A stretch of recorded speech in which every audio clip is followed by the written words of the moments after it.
All right, good morning. We are on chapter 4, the safe food handler. So here we're going to start talking about washing your hands, being safe, what you should wear, how you should handle your clothing, single use gloves, all of those things. So situations that can lead to contaminating food, food-borne illness. People are sick. If you're sick, diarrhea, vomiting, you cannot work in the food industry. You can't come to work, so you stay home.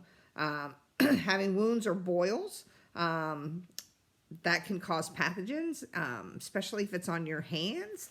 Like if you have something on your leg, it's fine because it's covered. But if it's on your hands or your arms, you cannot have a boil that's oozing. It will get in the food. So they got to be careful with that. Coughing, sneezing. You know what? Usually we're coughing into our our elbows if I'm in the kitchen. I can't tell you, during the cold season, I've had many colds. And guess what? I'm coughing and sneezing, and but I'm not hachoo and letting it spill everywhere. So you got to be careful with that stuff. Contact with other people who are sick. That happens all the time, especially during flu season.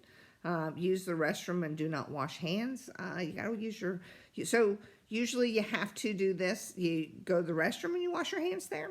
And then when you come back into a kitchen, you have to wash your hands again.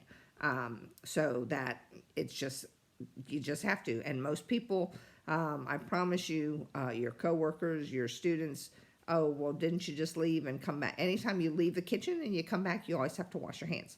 No matter what. If I leave my kitchen and I go to my office, I come back, I have to wash my hands. So anytime I come back into a kitchen, I'm constantly washing my hands. That's why people will get dry hands, but you know it's safe, and that's the best way to be.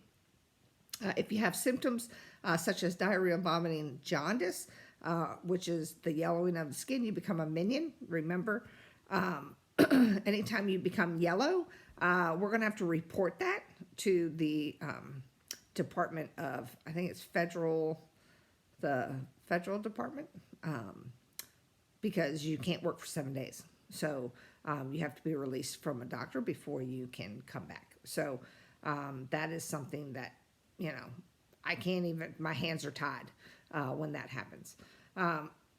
So actions that contaminate food, scratching the scalp. Again, it's becoming aware of your hands. Running fingers through your hair. How did I just do? What did I just do? Boop, there we go. Nope. Sorry, guys. There we go. Wiping or touching your nose if you're doing that. Rubbing your ears. Touching a pimple. I've seen people picking at their pimples. Wearing a dirty uniform. I will tell you this. I had a student, I had a cook in my first kitchen that I was the sous chef in. I had a cook that I had to have the hygiene conversation with, which is a hard conversation to have, talking because his uniform was brown. That means you're not washing it. It was gross. It was dingy. It was smelly. He was unclean.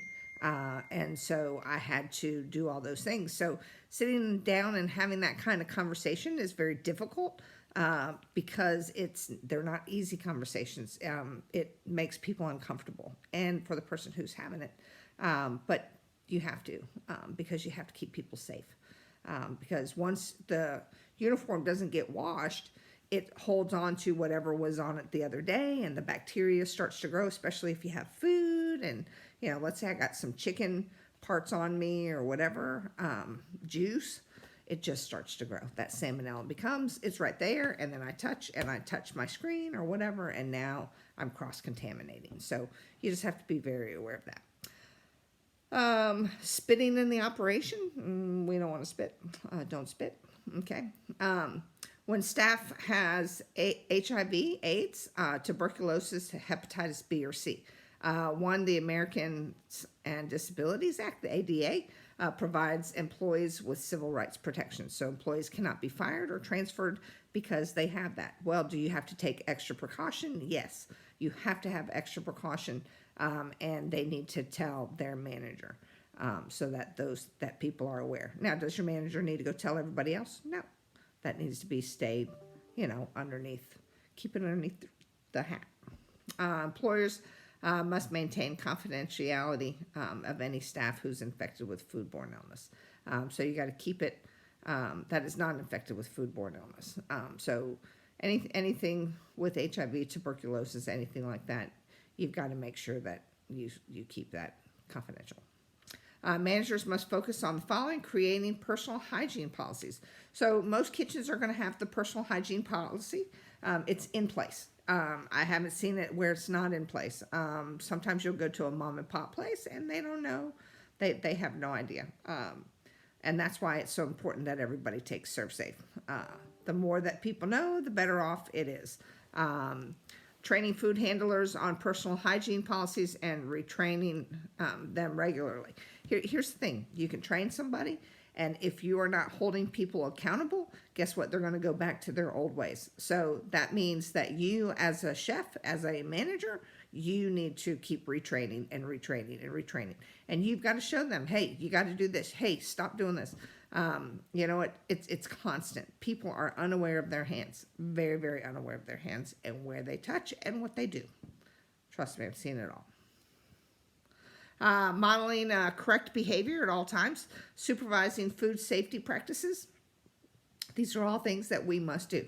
Revising personal hygiene policies when laws and science change. And it has changed. The temperature danger zone changed. When I was in culinary school, which was 20 some years ago, guess what? It was 141 to 35 degrees. So, it changes over time. Temperatures change over time. Pork used to have to cook it to 165 degrees because of trichinosis. Now you can cook pork to 145 degrees. So, things change. And you just got to stay aware of it. Where to wash hands. Hand sinks. There's going to be designated hand sinks in your kitchens. Usually there's at least 2 in the kitchens. Never wash hands in a food prep area or in a dish sink. So I had a student once, I was like, what are you doing? They're like, I'm washing my hands. I'm like, you don't wash hands in the dish sink. You just don't. You have to wash your hands in the designated area because it's clean. And, you're not getting anything. When you're looking at it, it should take 20 seconds to wash your hands. You need to kind of know the steps. During your certification, you will need to be able to tell the steps. So wet hands and arms in the running water. Apply the soap. Scrub hands for 10 to 15 seconds. So you're going to sit there and you're going to scrub your hands for 10 to 15 seconds, rinse hands and arms, and then dry with either a paper towel or the blower. Woo, and you're seeing that more and more and more. Some, they say, use paper towel. Food handlers must wash their hands before prepping food, working with clean equipment or utensils, or putting on single-use gloves. So usually you're always going to wash your hands. 1, you walk into the kitchen. 2, if I'm going to go work with something that's clean and putting away utensils or anything, I want to wash my hands, especially if I've been cooking. Usually I'll take off my gloves and I'll go wash my hands again. So it's a constant, again, it's constantly washing your hands and being aware of them. That's just kind of how it is. Food handlers must wash their hands after restrooms, touching their body or clothes, coughing, sneezing, blowing nose in a handkerchief, eating, drinking, smoking. If you go out to smoke or drink, you got to come back and wash your hands. If I scrub my eye like this, I need to wash my hands. And I would if I was in the kitchen.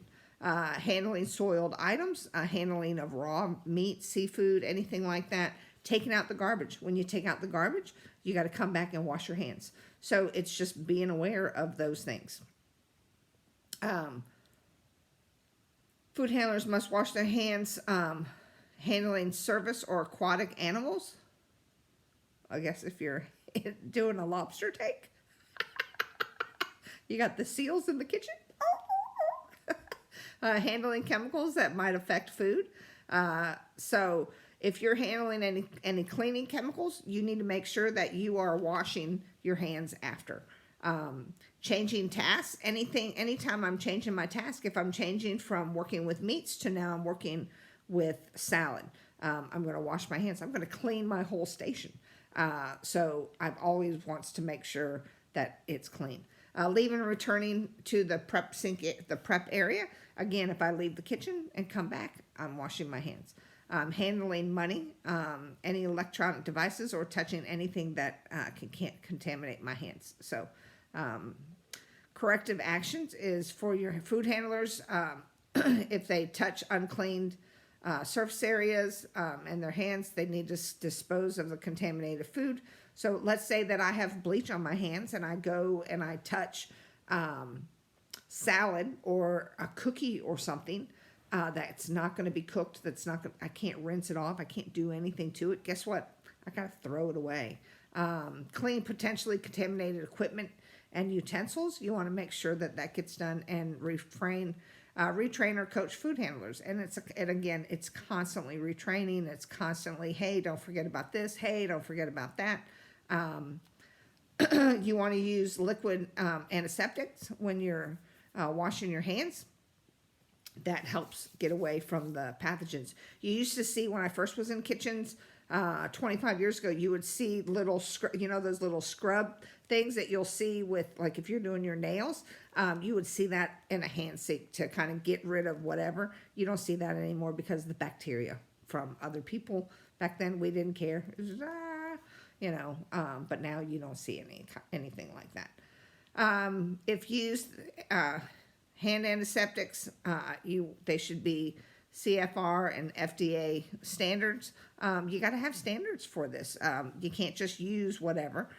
Should be used only after hand washing, and must never be used in place of hand washing. So you're not going to use hand sanitizer instead of washing your hands, especially in a kitchen. Let's say I just use raw chicken or seafood. I'm not going to use hand sanitizer instead of washing my hands. I'm going to go wash my hands. I have to.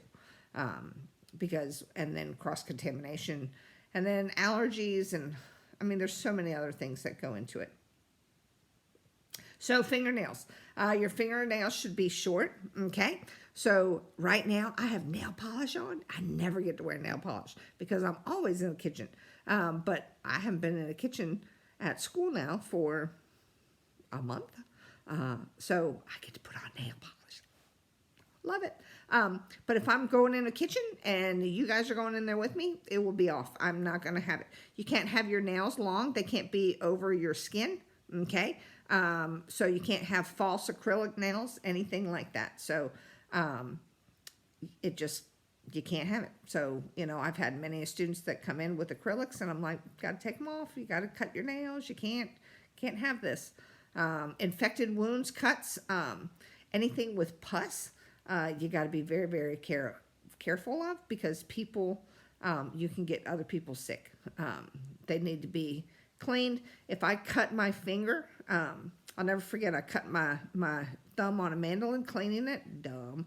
I had 7 stitches. It had to be wrapped, and I had to have a glove on it constantly. Was I constantly changing off that glove? Yes. But I couldn't be in the kitchen without that. You just have to. When stitches got taken out, again, until it was fully healed, I had to have a glove on. I had to have it wrapped. You just have to. If you don't have it bandaged, you just have to. I used to have a cook. It was crazy. I finally just asked her, because she would sit there and it looked like she had cigarette burns, and they were pussy. And it looked like she did it to her arm. There were bigger holes. I figured it was cigarettes, but they were round. And she constantly liked to burn. She constantly had burns on her arms, and they were pussy and picked at them. And finally, I was like, you cannot do this. You need to wrap your arms. They need to be wrapped. You cannot show, because you will get people sick. She had no idea. So you got to be aware of those things. Those are hard conversations. Again, they're not easy conversations to have. So bare hands. Avoid bare hand contact to ready-to-eat food. So again, what is our ready-to-eat food? So ready-to-eat food is, let's say I have deli meat and I'm slicing it. Guess what? I have to wear gloves. If I'm taking that and making a sandwich, I have to wear gloves. If I'm making a salad, I have to wear gloves. It's ready to eat. There's no cooking. There's nothing involved. Cutting butter, cheese, carving a chicken, carving a beef tenderloin. They're all ready to eat. They're already cooked. I've got to wear gloves. So anything that has no other process, you have to wear gloves. And it's just a given. You cannot touch food barehanded. The only way that I touch barehanded is raw chicken, raw beef, raw pork. Anything that's raw, that's going to be cooked. There's another step after that. If there's no other steps after it, you're wearing gloves. And I always just put a box of gloves in front of my station, and so I'm not constantly walking back and forth to get my gloves, because I'm constantly changing them always when I'm in the kitchen. Your food, talked about the raw meat. I talked about that. Single-use gloves. So single-use gloves is what it is. It's single-use gloves. I don't use them for anything else. So if I'm using it to cut my salad, then once I cut my salad, I take off my gloves and I go to my next cutting of the deli meat. I don't use the same gloves. If I leave my station, I take off my gloves. It's a constant that you have to be taking off your gloves and washing your hands. You're just constantly doing that. It becomes pain, but once you get in that habit, it's a good habit to have, because you can't get people sick, and that's what we want. Which gloves to buy? They should be approved disposable gloves, multiple sizes, and latex alternatives. Some people are allergic to latex, so you don't want to use necessarily latex gloves. I like latex gloves because they stay on my hand better. But if somebody has an allergy, guess what? I make sure that they have the non-latex gloves, which makes people happy. How to use gloves. I know this is crazy, but yes, you need to know how to use gloves. Wash hands before putting on your gloves, so you need to have clean hands before you put gloves on. Select the correct size. Hold gloves by the edge. You're going to hold them by the edge. And once gloves are on, check for rips, tears. If you rip or tear it, take it off, throw it away. Never blow into it, no, because now you just cross-contaminated that. Never roll gloves or put them in your pocket, and carry them around. Never use or reuse gloves. So, when to change? The minute they're dirty. When you're going to another task. So they're going to get dirty if I'm working with chicken, correct? Right. But the minute that I leave my station, I take off my gloves. The minute that I change up what I'm doing, I take off my gloves. Always before new tasks. Any interruption, you don't talk on the phone with the gloves. You take them off. You're leaving your station, or after 4 hours. So 4 hours of continuous use. If I'm sitting there for 4 hours cutting up chicken, guess what? I got to change out my gloves. Usually by then you would have changed them out somewhere, because you would have left to do something. Managers must make sure that staff take showers or bathe, that there's a dress code. And again, it's, proper hygiene, proper. I can't tell you, I've had those conversations where, hey, you smell. And they're not fun conversations, because people don't like them. You're calling somebody out on the carpet. Make sure if you do ever have those conversations, you do it on the side in a room where nobody's there. You can't do it in front of people. It's just not nice.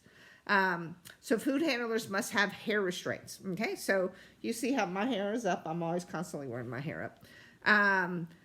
So you can't have it if my hair is touching here. I have to have a hair restraint. I have to put on a hairnet. Most places are going to have hats. Okay, you're going to have some sort of hat that you're going to need to wear. You want to make sure it doesn't become a physical contaminant. False eyelashes. You cannot wear false eyelashes in the kitchen. Beard restraint. You got to have, especially with the new burly man with the big beards. You got to wear a beard restraint. So we have those, and you'll see when you guys get on campus. You'll see that we have those. Food handlers must wear clean clothing. Daily I'm using another clean coat, clean apron, all of that. Change your coats, your pants. And you can tell when people don't, because they become dingy if they're, brown. I'll never forget, I had students, they hadn't been in school for 6 weeks. I'm like, your coats are brown already. Why aren't you washing your coats? So you gotta keep it clean. Remove your aprons when you're leaving the prep area. If you're going to the bathroom, you take off your apron. You never go into the bathroom with the apron on. Never wipe your hands on the apron. I hate to tell you, but that's a given. Everybody wipes their hands on the apron. It's just easy to do. Remove jewelry. So what kind of jewelry can you have? You can have a plain band wedding ring. Okay, so it has to be plain. You can't have jewelry with it. You can't have, diamonds or pearl, whatever it is. You can't have it. It has to be a plain band. Bracelets, you can't wear any kind of bracelet on your wrist or watch. Now, it says including your medical bracelets. I will tell you this, for my purposes, I allow people to wear their medical bracelets so that we know what they are. If they're allergic, if they're seizures, whatever it is, we need to know. Remove any other jewelry.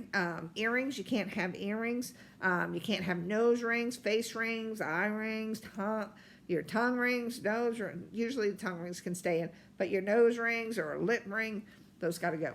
Cannot have them, okay? They have to be, because they're a physical contaminant. All of a sudden you're working and the thing comes out, somebody's got it in their salad. So you got to be very, very aware of that. Eating and drinking. So if you're eating, drinking, usually you leave the area. Smoking, chewing, I always laugh at chewing gum.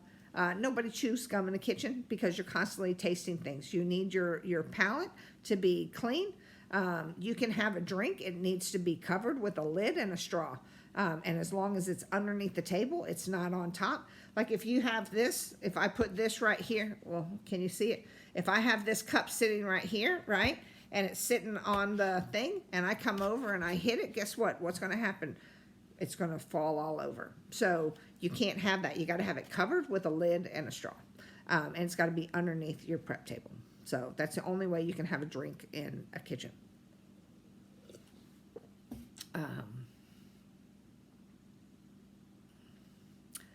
All right. What else? All right, so staff must report illnesses. So when people are sick, if you have the flu, stuff like that, you're going to report that. How many. Some people go to the doctor for a little cold. I'm a doctor's daughter. I go to the doctor when I'm sick as a dog. If I don't get sick, in a week and I'm in the bed, then I'll go to the doctor. But until then, I'm working and I'm doing whatever. But if you get diagnosed, if you any one of these pathogens, so the norovirus, hepatitis A, Shigella, the Shiga toxin, which is the E. coli, the Salmonella, or the Typhoidal Salmonella, if you get diagnosed with any of those, you must report it to your manager. Okay, and you'll be restricted from work. Other things that can restrict you is vomiting and diarrhea. If you have vomiting and diarrhea at the same time, you're not going to be in the kitchen. Vomiting, you're not going to be in the kitchen. Jaundice, that's the yellowing of the eyes and skin. I told you about that. You got to report that, and you can't be in the kitchen until your doctor releases you. At least 7 days, I think. Sore throat, fever. So fever is that line. So if you have the how many times I've worked with cold, bronchitis, all of that. But when you have the fever is what is sickly and that you can transfer. If I have a cold or whatever, I'm constantly coughing in there. I'm being very, very careful with the food. You just have to be. Infected wounds, we talked about that. They have to be properly covered. Watch for signs of illness, vomiting, excessive trips to the bathroom. I've had many of those. And I've had many cooks who have. Cold sweats or chills, anybody who's sweating, chills, cold sweat, they can't be in the kitchen because people, they get sick. Persistent nasal discharge or sneezing, you can't be. After a while, if you're just constantly sneezing, it becomes, you're not going to catch it, and it just goes. And you just need to you need to leave. All right, so restricting, looking at these different boxes, if the food handler has an infected boil, then restrict the food handler from working in an exposed. If the food handler has a sore throat with a fever, restrict the food handler with the exposed. All of those things, especially exclude in a high risk population. If you are sick and you're in a senior living home cooking there, then guess what? You can't go in there. You're going to get people sick. The big thing with these at the end of this PowerPoint is the one that says report. So if you have vomiting, diarrhea, jaundice, you can't be in the kitchen for 24 hours, and you have to have a written